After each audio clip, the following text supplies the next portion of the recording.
दोस्तों नमस्कार।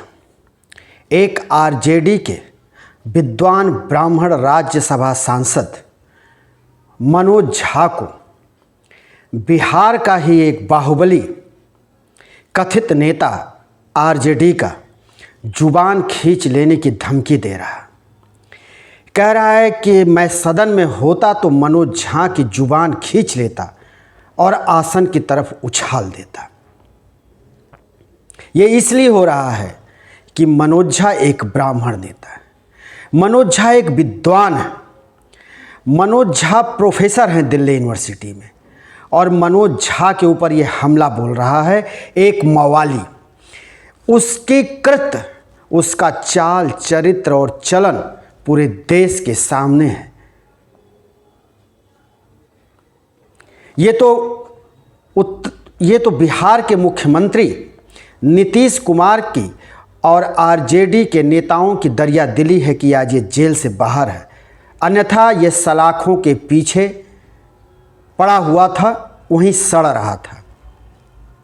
लेकिन इन दिनों ये बाहर है और मनोज झा को धमकी दे रहा है। यही नहीं, ये और इसका विधायक बेटा चेतन आनंद, ये दोनों के दोनों बाप बेटे एक ब्राह्मण राज्यसभा सांसद को जुबान खींच लेने की धमकी दे रहे हैं। उस ब्राह्मण नेता का कसूर क्या है, जरा वो भी आप जानिए। कसूर सिर्फ ये है कि महिला आरक्षण बिल जिस वक्त राज्यसभा में पास हो रहा था और बिल के समर्थन में मनोज झा ने वोट किया, और उसी पर चर्चा करते हुए मनोज झा ने एक वाकया का उन्होंने जिक्र करते हुए एक पुरानी कविता उन्होंने पढ़ी राज्यसभा में।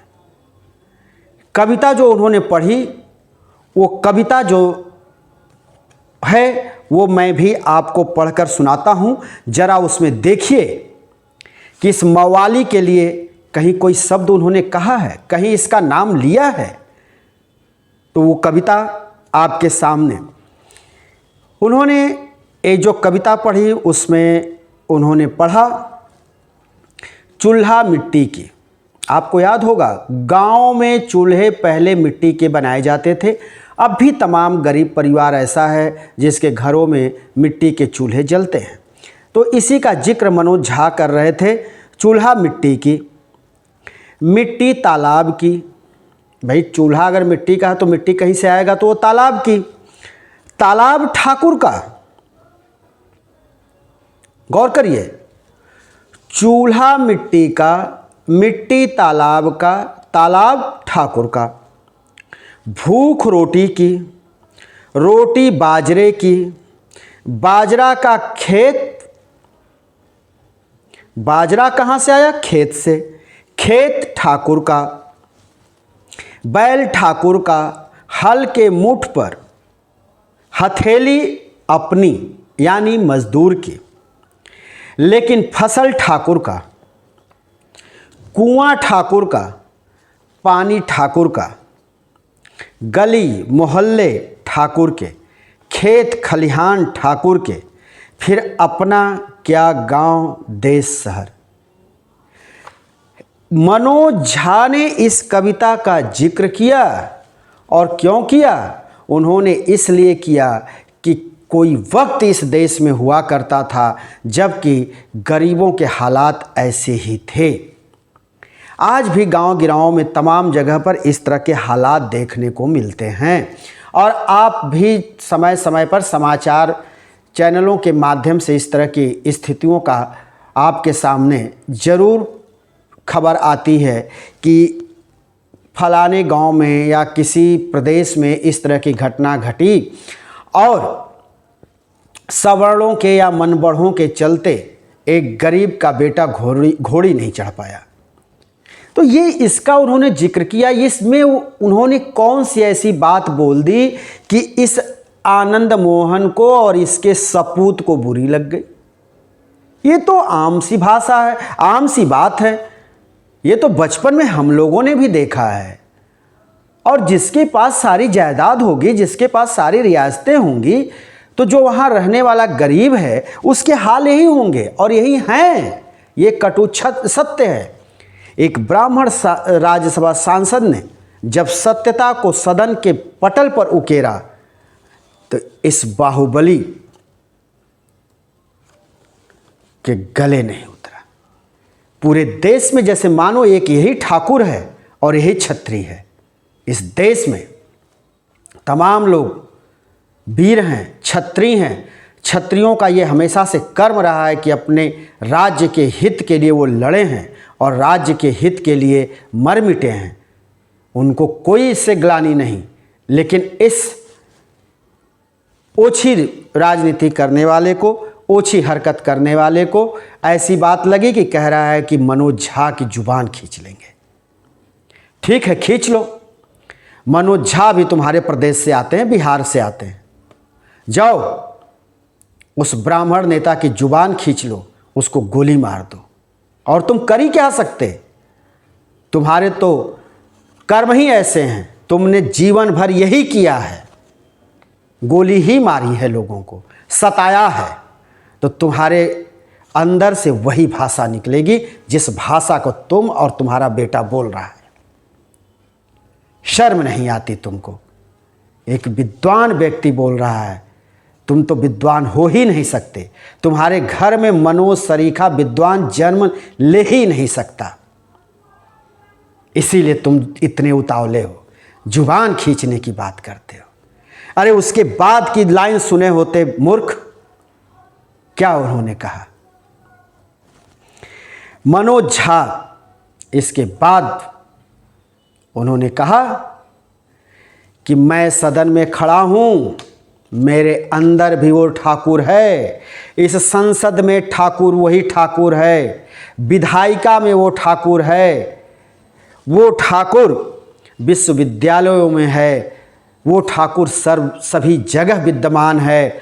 उस ठाकुर को मारने की ज़रूरत है। उस ठाकुर की आज ज़रूरत नहीं है। तो उन्होंने क्या बुरा कहा? आज के आवाज़ के हालात वही रहेंगे। उसी तरह से किसी को कुचला जाएगा, दबाया जाएगा। तो मनोज झा ने क्या बोल दिया ऐसा बात?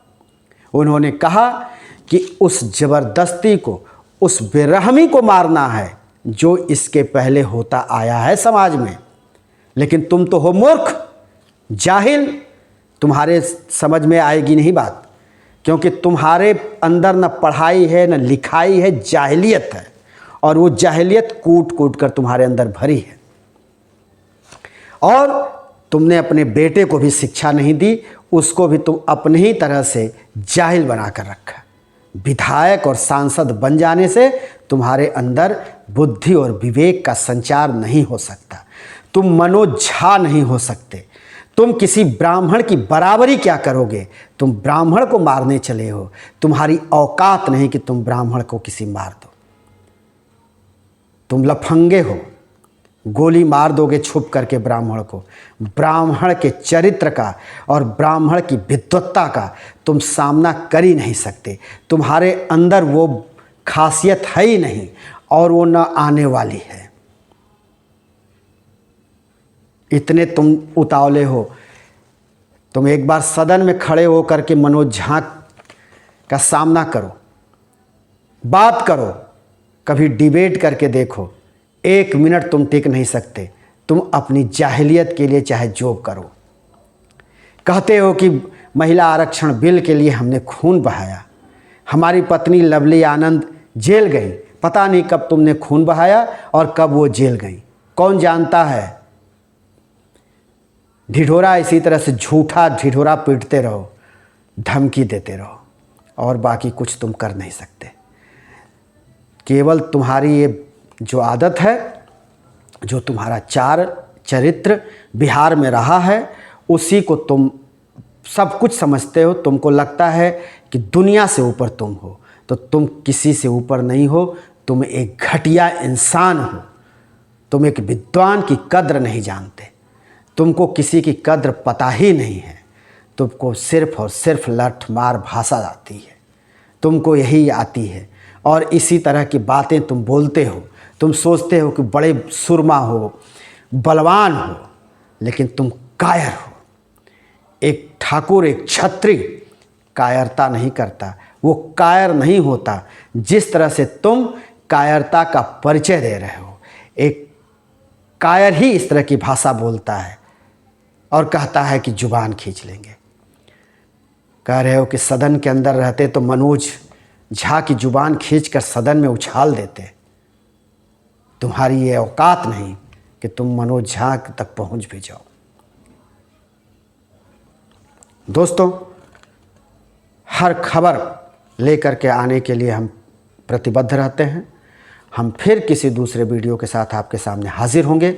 तब तक के लिए शिवमूर्ति दुबे को दीजिए इजाज़त।